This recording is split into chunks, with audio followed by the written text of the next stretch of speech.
Fally Ipupa exploit au sala. Lelo isusu ba biso annoncer ba sala. Boulou bandi.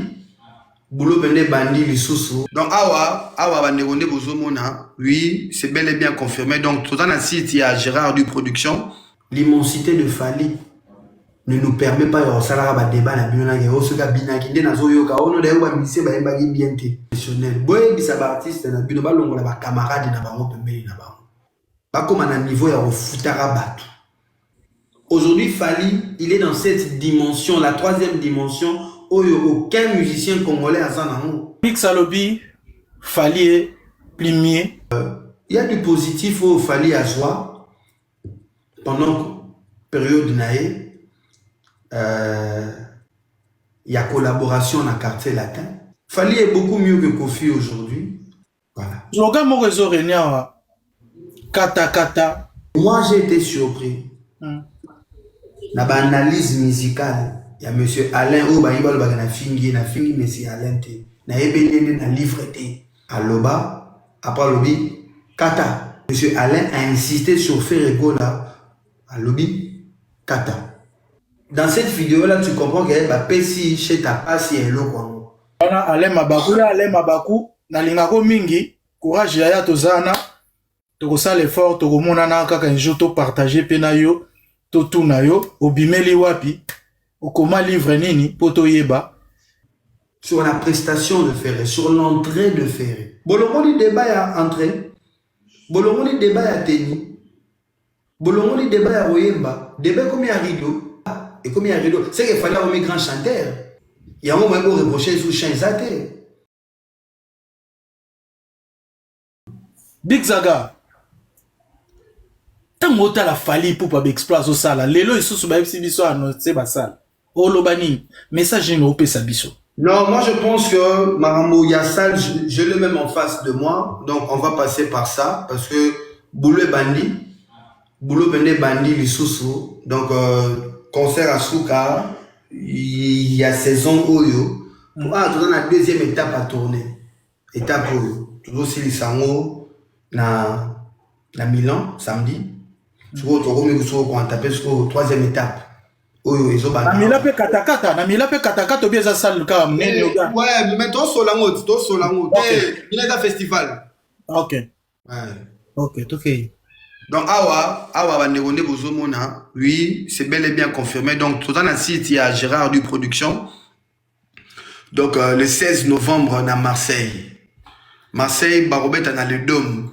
Le Dôme, et ça, il y a capacité. Il y a entre 1200 à 8500 personnes. Bakomi modable. Bakomi modable. Vous comprenez? Modable. Donc, avant Badebea, bakomi modable. Donc, mundele tangatie modable, c'est que mundele azope sa mutu option ya repona configuration nini o ya lengi. Ce qu'on a configuration oyo, bazo expliquer déjà que modulable, merci, modulable, pardon, modulable, donc on a module na 4, donc modulable, pardon, modulable, awa bazo pe sa biso option. Ce qui te lingi, il y a 1200, biso kaka. Ce qui te lingi, il y a 300, il y a 3000 na kati, biso kaka. Ce qui peut te lingi, il y a une capacité maximale, il y a 8500, biso pe kaka. Vous comprenez? Modulable, il y a un modulable, il y a un Moi, tapoter live, mes amis, tapoter live, tu as moi, modulable, oui, ça à Marseille, date est le 16 novembre. En tout cas, bande réunion sur Boyaki, Bokritikaki Bordeaux, biso calendrier monsieur Otobima, Bobimi s'appelle calendrier na bino s'il vous plaît, à la gentil. Après Toye Awa, Zénith de Lille, tout ça le 22 novembre. Le 22 novembre, Zénith de Lille. Marseille pèse Zénith. Marseille, oui. Oui. Oui. C'est que dans l'information à Sir, fallait qu'il y ait un banana dans tournée à Zénith. Il y a tourné en France. Dans tout le monde, c'est que y a la raison. Ouais. Il est bien informé. Merci. Donc après Awa, tout dans la Zénith, il y a Lille. Oh non, Lille, les a une heure. Ouais, Lille a pembeni. Moi, ça, on peut faire un billet. Ça, on peut faire une invitation à être. Ah, ya, so ma billet. Ngamona so ma billet. L'année. Ben oui, Lille yango. Lille Oyo, ils a 7000 places. 7000. Lille yango, 7000. Mondilable. Déjà, quand Lille Oyo, succès, avant de continuer dans la salle Moussoussou, na sanobe Lille Oyo, déjà, Lille Oyo, il y a un emplacement stratégique qui a dit se quitter. Pour Lille, déjà, Ndinga à Lille, déjà dans Calais, bandeko ba Angleterre, ba Katsa, ba ya. Maman na mboka. Lille déjà pour stratégique. Et quand on regarde ce à la Lille, kuna. Belgique déjà pembeni. On comprend. On vous accuse d'avoir insulté Alain. Ah, bah accusé kaka etali bango. Vidéo ezawana. Na lobaki on a radio ten, na lobaki on a vidéo. Nani Lille, Belgique ezawana, Luxembourg, eza musika te, et puis Pays-Bas. Vous comprenez? Pays-Bas et puis l'Allemagne. Donc ils ont un triangle moko wana. Après ça tu as zonia waboye. Boye la nga babiloro te on vous accuse. Boye la nga babiloro na. Wana babiloro amiki. Awa oza na Zénith à Nantes. Zénith à Nantes eza asuka. Zénith à Nantes awa ezo pe sa capacité maximale yango yo 9000 places. Après, mon aîné. 9000 places. 9000 déjà, c'est bon. Nantes peut ça rappelle là non. Nantes peut Nantes là non map na moi. Salut Tania Love, madame, tu joues. Ouais, Nantes peut ça rapport moins stratégique hein, par rapport à France. Ouais. Na Lille nde siko eza point moko na biso papa ambiance eza na mboka na bisayo. Madame Côté Tania Love, je te salue. Femme d'affaires, moi c'est bon, je te salue, grande sœur, petite sœur, les Kamoto, les Kayana, tous ensemble. Voilà. Ok.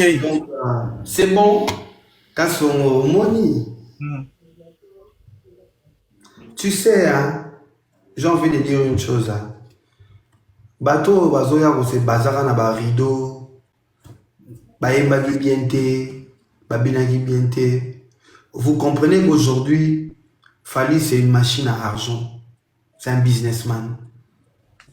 Parce que collaboration, partenariat, na Monsieur Gérard. Ce que j'ai dit, on a quitté les gens à matin. Si Monsieur Gérard continue à collaborer avec Fally, à faire du business avec Fally, c'est qu'au Congo, il n'y a pas mieux que Fally pour se faire de l'argent dans la musique. Donc, vos débats là à 2 balles, faites des efforts à chercher à rentabiliser vos artistes. Encore moins, ça, aujourd'hui, l'immensité de Fally ne nous permet pas de débat.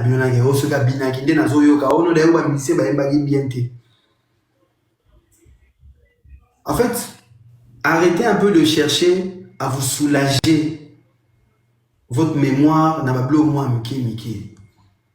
Demandez à vos artistes de s'entourer des professionnels. Boye bisa ba artiste na bino ba longola ba camarade na bango pembeni na bango.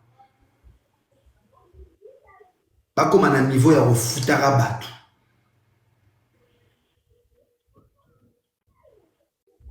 Pour ba kende liboso. Musique, il y a le bureau de jeunes, bana série 9. Les bisanga est succès. Non, j'étais awa. Bana série 9. Na bana 2000. Boro beta suba débat ate mutabina ki bien mutabina mutaimba ki bien. Boro sola on li soute na monde lelo la technologie lelo.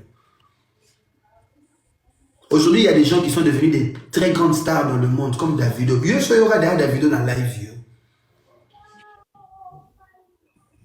Mais Davido fait des millions de vues, des millions d'écoutes. Vous faites un cerveau dans bino. Vous faites un artiste dans bino. Vous faites un produit moroboy. Vous faites un pétrole. Monsieur Gérard, vous faites un Fally, depuis il a commencé à bosser. Depuis l'année passée, Tissiko, il est de projet en projet. De projet en projet. Pendant que Bino Bolo va faire une chambre, Nana rideau. Lui, il s'est fait de l'argent. Lui, il fait croître sa notoriété.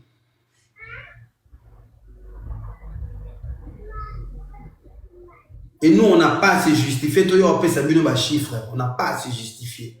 Merci beaucoup, Zimpe Mezamune. Toi, avancé, Olanda qui va chroniqueur, na biso, ba journaliste, et Olanda est marié sur mon 3 dimanches à Pesa qui biso. Zaki d'accord, na ou pas?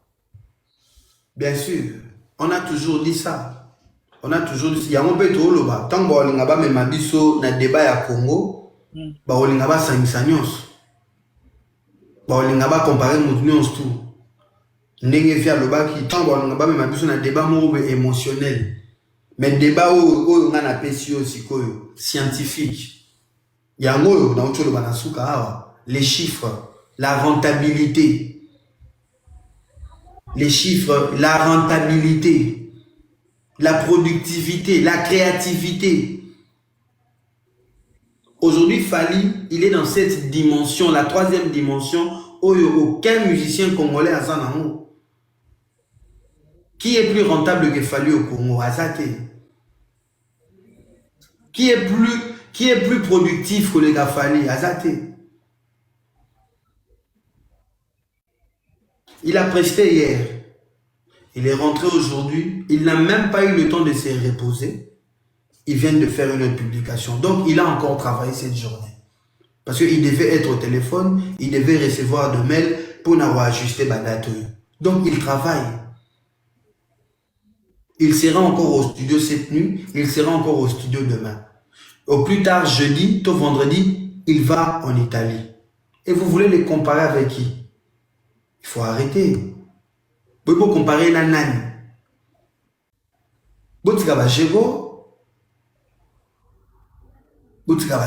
Manik Salobi, Fally plus mieux que Kofi en mieux. Tu trouves ça comment? Ça c'est Manix, je respecte beaucoup.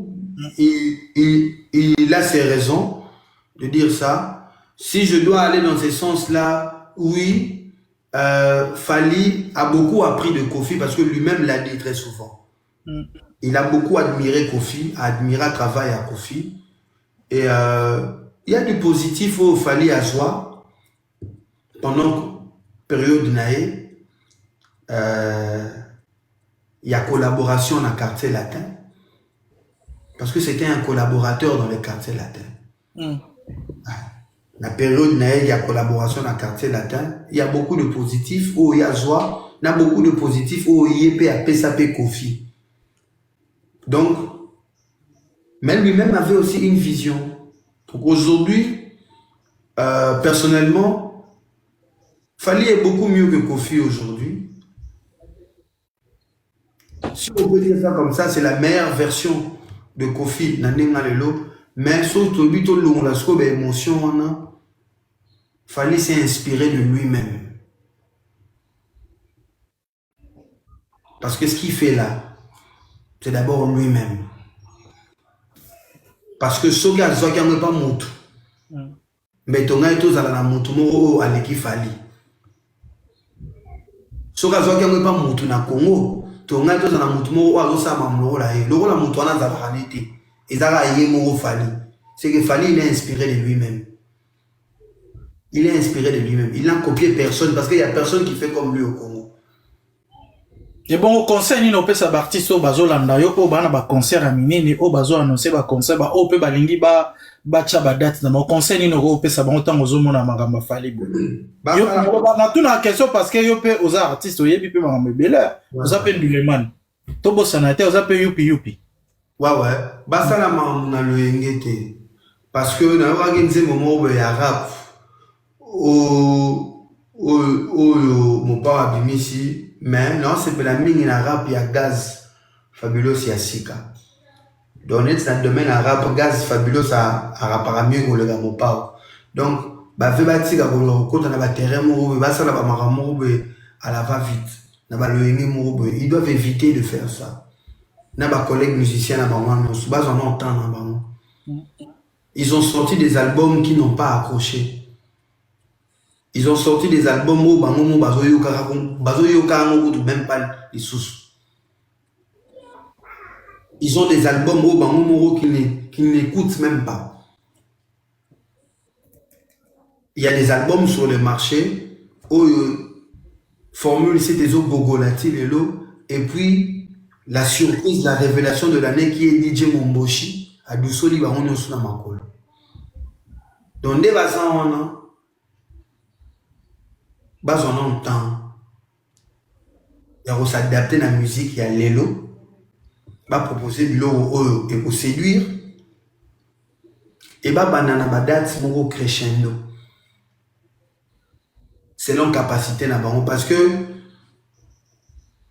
les Mathias Salobara data ils ont la kisa. Ba data ils ont la kisa ba place ozo ko kine ko beta. Na ba résultat na bango sur la toile. Ils ont concordé. Voilà. Je regarde mon réseau réunion. Kata. Pourquoi créer le problème? Kata ex à la baille. Créer le problème pourquoi? Tu sais déjà les Kamboya Kata. Il y a une vidéo qui est sortie. Cette vidéo, Fali a beaucoup aimé cette vidéo-là. Vidéo, en l'occurrence, ils n'arrivent pas à faire un Mac Dedi. Fali a ce cas contre la vidéo. Ça là, on a des échanges. Dans les commentaires, il y a un Mac Dedi. Ça là, on a des échanges à Oseka. Je pense que série où on a Fali a aux États-Unis. Dans la période de confinement. Il y a maman Beyoncé, si je ne me trompe pas. Si je ne me trompe pas, il y a une série où on a. Il y a na LA, na anniversaire de maman Beyoncé. Il y a il y a Katae, Banini, et aux hommes mon pépé. Fali, il nous a mis ça dans des concerts, il nous a mis ça dans les chansons, il nous a mis ça comme ça, et on est resté avec. Et moi, j'ai été surpris. Dans l'analyse musicale, il y a M. Alain, na fingi, mais c'est Alain. Na ebélé, na livreté. Na ebélé, na contenu musical. Aloba, après lobby, Kata. Après, na yé Mona. M. Alain a vendu, bâti chez Tanakatikati.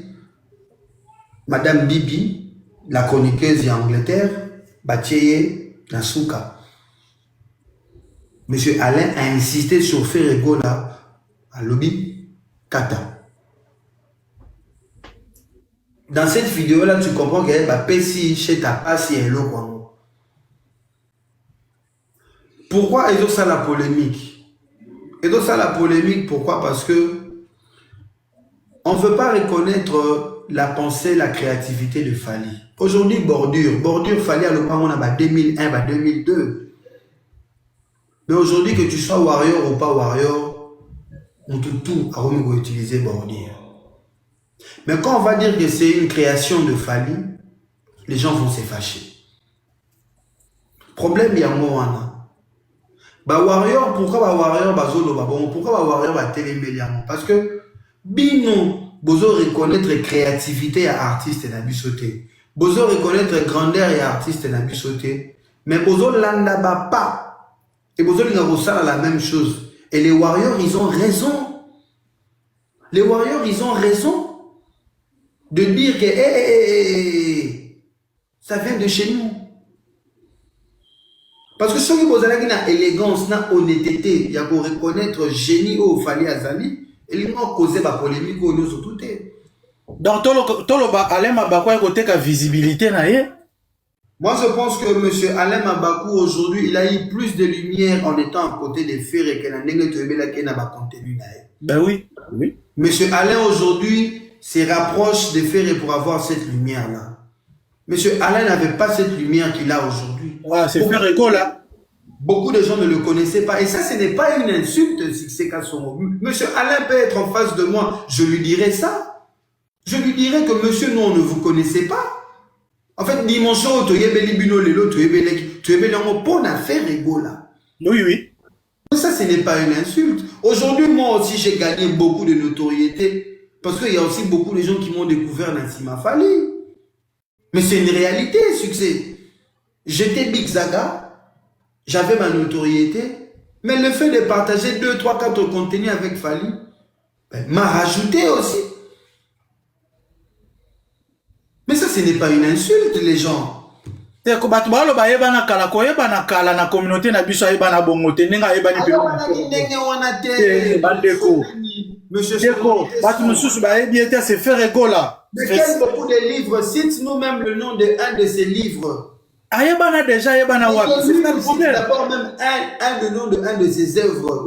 Oh il y a ça dans mon anda. Mais Succès, moi je viens de chercher le monsieur sur la toile. La première de vidéo, il parlait d'un rappeur. Omoni yango batango pe kaka lobi tango kozwa grâce mo akomo boyane artiste ke na yebana ka depuis. Après le subo komo benga lisusu ndoki. Photo ebisaka bango vérité oui. Audience ya komi nango siko c'est faire rigola. Audience ya komi nango na communauté na biso c'est faire rigola. Mais quand on a commenté dans commentaire, on a monsieur sonorité son, monsieur sonorité son. Yo zo comment. Mais est-ce que les gens tous à quand même un peu moins rationnel. N'abi ko linga ngati. Sonorité n'abi que yo linga ngati. Mais tout soit un peu rationnel. Live nini o yo ka. Bazaki ko solo la monsieur Alain de to solo lelo. Live nini o yoka. Bazalaki ko ba solo la monsieur Alain ndenge to solo la lelo. Live nini.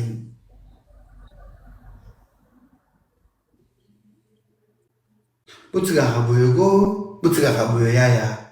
Botika raboyo. Tout solo la rabongo, tout ça ba gêne. Et puis, misusu bino mingi bozarana, bozaba diplômé, hein.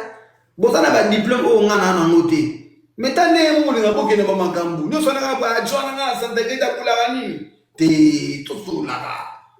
Succès Kasongo, nazo ga avancer. Merci beaucoup Zipembe Zamundele. Toleki na biso étape wana Alain Mabaku na lingako mingi. Courage yaya tozana. Tokosala l'effort tokomona na kaka un jour to partager pena yo.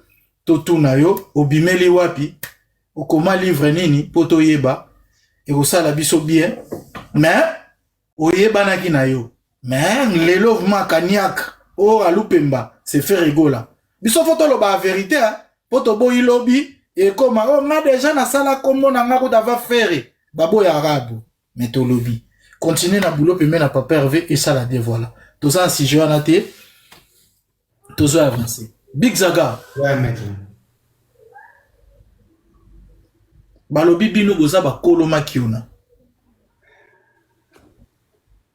Jusque là, botika li kopesa biso ba configuration ya ba salte. Oh nyo se expliquer biso schéma saleli biso wana. Eza ozo défendre artiste na yo. Boya bisaki biso Lyon 16 000 places. Rideau. Configuration combien? Bolobité. Mais normalement, boza ba professionnel. Toye na Bordeaux. Vélo. Ou bien ça forme à quitte à vélo, ce qui a vélo, ce qui a vélo. Au PCBiso papier. Configuration au PCBisoté. Na mon robot ba professionnel. Ngala poser ka ba question na nga. Eza ba question ba to ba ki oyamba Big Zaga meka ko expliquer biso. Zala na biso clair. Yebisa biso clair. Configuration à Lyon. Bobeta qui combien? Il y a Bordeaux, Bobeta qui combien? À vous la parole. Succès. Je ne sais pas ce qu'il faut dans le ballon. Les chiffres exacts, on ne les a pas. Parce que démarche, na salle et salle à magité. Dans la salle qui démarche, on a été. Ah, yo nde oza nangote. Dans la salle à monter. Ok, merci. Et même quand je me suis renseigné autour, il y a équipe, ils ne les ont pas pour l'instant. Parce que il faut voir que Bilo Rwanda, même Yemo Fallait le Bara, ce sont les personnes qui sont intéressées. Il faut passer à la Moussala. Lui, quand il fait son travail, il passe à autre chose. Fallait sa comptabilité pour agir autant. Fallait communiquer les informations que lui, on le donne. Mais quand on ne lui a pas donné ce genre d'informations-là, à recommuniquer en moitié. Parce qu'on a évité ceux qui répondent dans d'autres pays en français, tout dans les là. Ils ont convaincre les gars à tout. Tout va comprendre. Tu as comprendre parce que le bio. En fait, ngai batu ni ngai. Nga batu ni ngai. Au moins, il va rideau dans le bio. Na lobby na expliquer peu disponibilité ni ba rideau ezalé là qui na lobby na wanganita na expliquer place podium ezala qui na place nga na mona ki rideau na expliquer et rideau wana et salemité pour ba boyi ba ba vanda rideau ne salemi par rapport à la configuration qui a été choisie. Yo ni mo sali sa fête aux a 500 invités mais aucun na salle mo il y a 1000 invités. Autour bango est-ce que beaucoup réduire salle pour on a besoin d'espace il y a 500. La salle te dit oui, on peut t'offrir espace il y a 500. Mais au sein de on a capacité na. Mais pourquoi cette question les gens doivent penser que ça nous fait mal ou bien que le fait que on a pris une composition moins que la capacité de la salle fait de Fally un mois. Mais laisse-moi te dire que Fally c'est une grande star, oui. Fally est la plus grande star congolaise, oui. Mais Fally peut jouer même devant 2 personnes. Du moment où que son cachet est payé. Parce qu'il vit de son travail. Fally joue dans des anniversaires. Fally joue dans des mariages. Fally n'a jamais dit que banana depuis la bête yo arena na robetara lisusu masalanga champion yani. Fally n'a jamais dit un communiqué que na bête yo arena na robetara lisusu na sala mukete. Où est-ce qu'il a dit ça? Pour les lois barolinga ba utiliser ba configuration ba salle, on dirait une faiblesse mo na carrière à Fally. Mais il a un projet qui est le Stade de France. Yo ransi Fally nenga zo baluka France wana. Pour destination finale des Stades de France. Donc c'est un pari, c'est un projet stratégique. Que même s'il arrive à récolter 200 ou 50 personnes, ou même 10 personnes, dans chaque ville, place à Robeta, il dit qu'il y a un Stade de France, et tout fait nombre. Mais pourquoi Bagol n'a pas comme son sonné? Il a un projet, il a un plan, il a des objectifs où il y a à atteindre. Pourquoi Bozo s'est basé Kaka dans la configuration de la salle, mais vous ne voulez même pas parler de prix des billets? Fally, ces billets sont vendus 2 fois plus cher que Chris Brown. 2 fois plus cher que Gims, 2 fois plus cher que Nino. Mais ça, vous n'en parlez pas. Et pourquoi Fally Tchagaba prix cher? Non, mais tu sais un succès. En fait, quand vous voulez parler quelqu'un, quand vous vous inquiétez de quelqu'un ou quand vous voulez avoir des informations sur quelqu'un, il y a beaucoup d'informations à demander. On comprend? Fally a retiré le concert n'a pas pris parce que il y a un coût logistique important. Ah ouais. Disponibilité à podium. Nécessité aux à podium. Le groupe où ils ont déplacé tout ça, il faut couvrir ses frais. Les danseurs, il y a une trentaine de danseurs, il y a une trentaine d'équipes. Il y a toute une logistique qu'il faut couvrir. C'est ce qui fait que prix à billets à la Nengwana, ce n'est pas parce que Fally il veut qu'ils aient 129 €. C'est qu'il faut rentabiliser. Quelqu'un doit payer pour ça. Et malheureusement, la personne qui paye toutes ces charges-là, c'est le fanatique, le client. La TVA, et ça la rend à l'État. Mais ce n'est pas les commerçants qui doivent payer la TVA. Malheureusement, c'est les consommateurs qui payent la TVA. Et ce qui est dommage, nous devons la souka na primaire, n'a pas expliquer bah soi-disant diplômé Marambo. En fait, tout est justifié. Et laisse-moi te dire un succès. Bah projet à Nénouana. Tous ces projets-là, ils ont un chiffre d'affaires, mon boy. Oh, ben, dit que la présence de Fali, la présence de son groupe, le logistique, la sécurité, tout. Écoutez, Guillaume Choussou, 300 000. Mais quand la recette, il y a spectacle, et sali 600 000. Le 300 000 investi, et zongi na maboko, et les 300 000 et tikali, c'est que du bénéfice. Ceux qui batoubaye qui, ole batoubaye 400, ole batoubaye 4 000, batoubaye 3 500.